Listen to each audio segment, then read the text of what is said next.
Bonjour. Bonjour. Du coup, on se retrouve dans un nouvel épisode.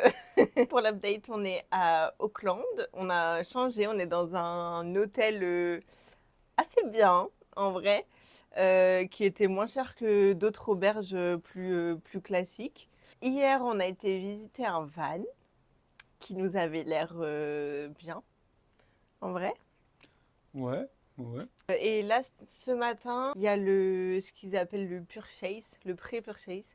En gros, on va dans un garage, ils font l'inspection mécanique du véhicule et ils fournissent un rapport pour dire si oui ou non le véhicule il est bien mécaniquement parlant. On les rejoint vers midi et pour avoir le rapport ensemble avec les acheteurs, avec les vendeurs. Et après, si le rapport il est tout ok, bah, je pense qu'on l'achètera. Euh, et bon, bah, après, s'il y a d'autres trucs dans le rapport qui vont pas, on verra à ce moment-là en fonction de ce que c'est, etc. Bon, bah voilà, on a acheté notre van. Ce matin, c'était le purchase. Alors, faut quand même que je rétablisse le vrai mot. Après la vidéo, Marvin m'a appris qu'en fait, purchase voulait dire achat et que donc le vrai nom, c'était le pre-purchase assessment, qui est donc l'inspection avant achat par un garage. Donc tout est ok. Juste apparemment, il y a une légère fuite d'huile, mais c'est mineur. Apparemment, le mécanicien a dit qu'il n'y avait pas de problème particulier. Il y a aussi l'alignement des roues, Et il y a l'alignement des roues très léger. à refaire, mais qui est très léger. Donc nous, ce qu'on voulait surtout voir, c'était que le moteur et les trucs importants soient ok et tout est ok. Donc on l'a acheté. On le récupère dans quelques jours parce qu'en fait le virement, on pouvait pas faire un virement instantané aussi élevé à l'étranger. Donc du coup on attend qu'ils reçoivent l'argent et ensuite on récupère le van. Nouvelle journée. On est samedi matin. On n'a toujours pas le van parce qu'ils ont toujours pas reçu l'argent. Donc en attendant, on se balade. Il fait beau quand il pleut pas. Là, on est sur un petit sentier dans une réserve. C'est l'Arctique. En fait, à la base, c'est une réserve. Il n'y avait pas ce petit chemin de fait. Et ils l'ont fait pour protéger la faune et la flore. Parce que les gens marchaient un peu n'importe où, etc. Avant de rentrer dans la réserve, il y a de quoi nettoyer les chaussures et tout pour que ce soit clean. Et on n'a pas le droit de dévier du chemin.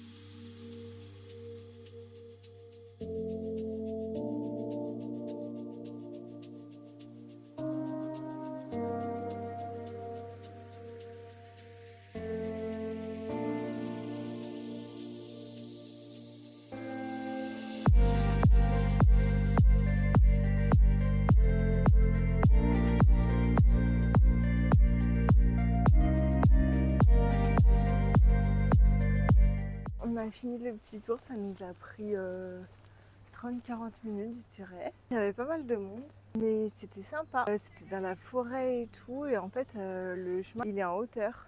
Et du coup, on est vraiment à hauteur des arbres et tout, c'est hyper bien.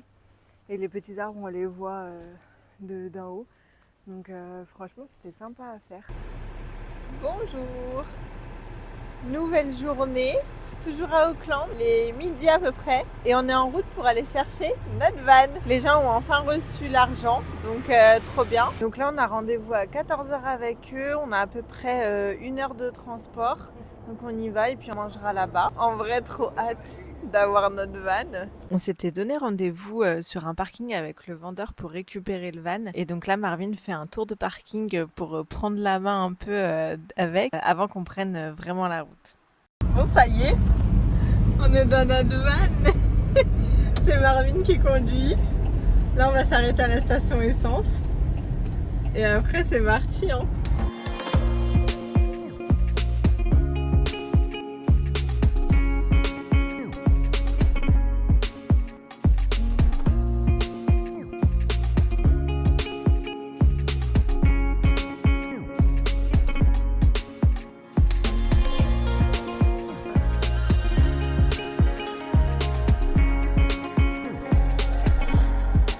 Du coup, ça c'est l'arrière en mode lit mais sans le matelas.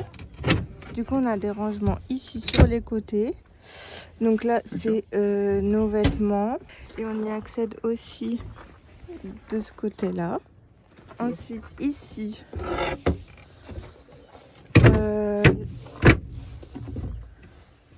là, c'est la vaisselle. Derrière, c'est une caisse et un gas cooker. De l'autre côté, on a aussi des rangements ici. Là, on a un bidon d'eau au cas où, l'huile moteur. C'est un peu le bricolage ici, on va dire. Et là, on a 2 chaises de camping. Alors ici, c'est les toilettes fixes. Pour qu'on ait la réglementation self-contained. Mais clairement, on les utilise pas. C'est juste pour être dans les normes. Ensuite, ici, on a toute la cuisine. Alors, l'évier avec le bidon d'eau propre et le bidon d'eau sale. Ça, c'est le gaz cooker pour cuisiner. Ça, c'est notre caisse avec notre bouffe. Ici, on a un frigo. Et ici, c'est la batterie qui est branchée avec un panneau solaire qui est sur le toit. Du coup, on cuisine ici ou ici. Et ça, c'est à quoi il ressemble quand on prend la route. Là, c'est la première fois que Marvin s'allonge dans le van.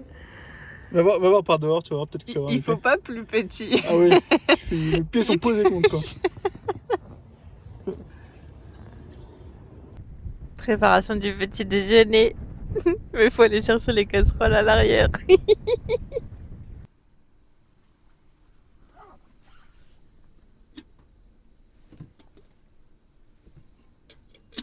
Premier petit déj en van.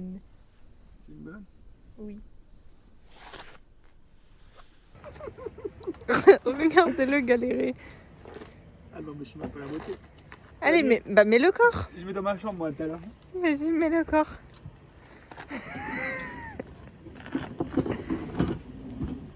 Petite joueuse.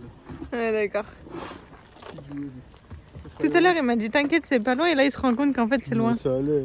Ouais, arrête de faire le gars. Mais je suis un bonhomme.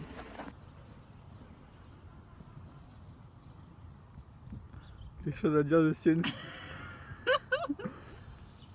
Faut savoir se faire plaisir, d'accord. Voilà. Ok. Bon, bah. Je te laisse, hein. Bisous.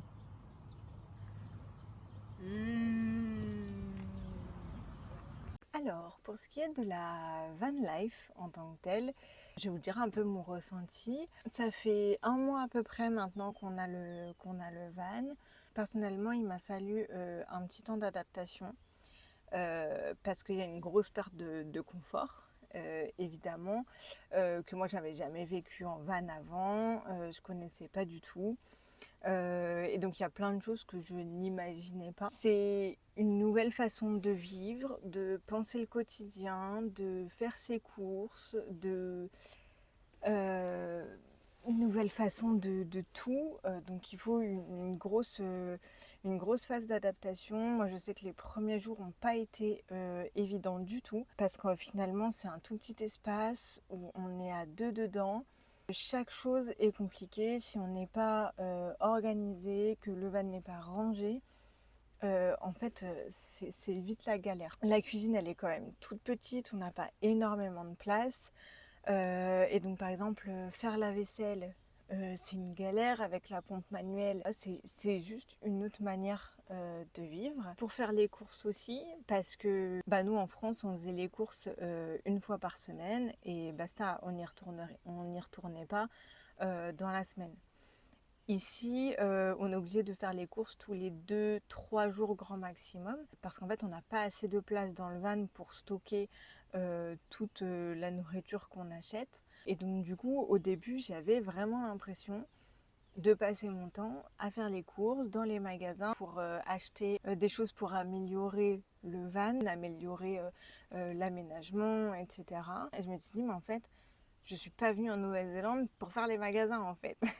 Après, C'est comme tout, on s'habitue. La charge mentale aussi n'est pas du tout la même que dans une maison, un appartement ou quoi. Là, il y a 1 milliard de choses à penser et à regarder, vérifier tous les jours, tout le temps, pour le moindre truc. C'est-à-dire que tous les jours, on se pose la question de où est-ce qu'on va dormir le soir. Donc il faut chercher des spots pour dormir le soir. Il faut chercher où est-ce qu'on peut aller faire les courses, où est-ce qu'on peut mettre de l'essence, où est-ce qu'on peut faire des lessives, où est-ce qu'on peut remplir et vider nos bidons d'eau, remplir nos gourdes d'eau, où est-ce qu'on peut prendre notre douche aussi, parce que du coup on essaye un maximum de dormir dans des free camps, mais souvent dans les free camps il n'y a que des toilettes, il n'y a pas de douche, donc bon, au bout d'un moment il faut quand même se laver. On cherche des piscines municipales qui autorisent qu'on vienne prendre des douches. Donc c'est des douches de plage, c'est-à-dire qui sont à l'extérieur, à la vue de tout le monde, et où il fait froid. Donc voilà, mais quand on n'a pas le choix, ça se fait très bien aussi. Et trouver de l'électricité pour charger tous nos appareils. Parce qu'en fait, on a 2 batteries. Donc on a la batterie du van, la batterie classique d'un véhicule, et on a la batterie qui marche avec le panneau solaire. Le problème, c'est qu'il y a des jours où on n'a pas assez de soleil, donc du coup ça ne recharge pas à fond la batterie. Et ça peut recharger un téléphone, mais par exemple, moi je travaille avec mon ordinateur pour la France, donc j'ai besoin d'avoir de l'électricité pour recharger mon ordinateur. Donc voilà, il y a des journées où on n'a pas le choix. On passe la journée dans un McDo, un BK ou quelque chose, un café, quelque chose, pour avoir de l'électricité, pour que je puisse travailler avec la Wi-Fi, etc. Donc ça, c'est un peu les inconvénients. Par contre, une fois qu'on est adapté, qu'on est organisé, qu'on sait où et comment chercher tous les spots, ça reste une charge. Mais l'avantage d'avoir un van, c'est qu'on est quand même assez libre de bouger quand on veut et où on veut. S'il y a un jour, on a envie de partir quelque part, qu'on est dans un endroit et qu'on n'a pas envie d'y rester, et ben on s'en va et c'est tout.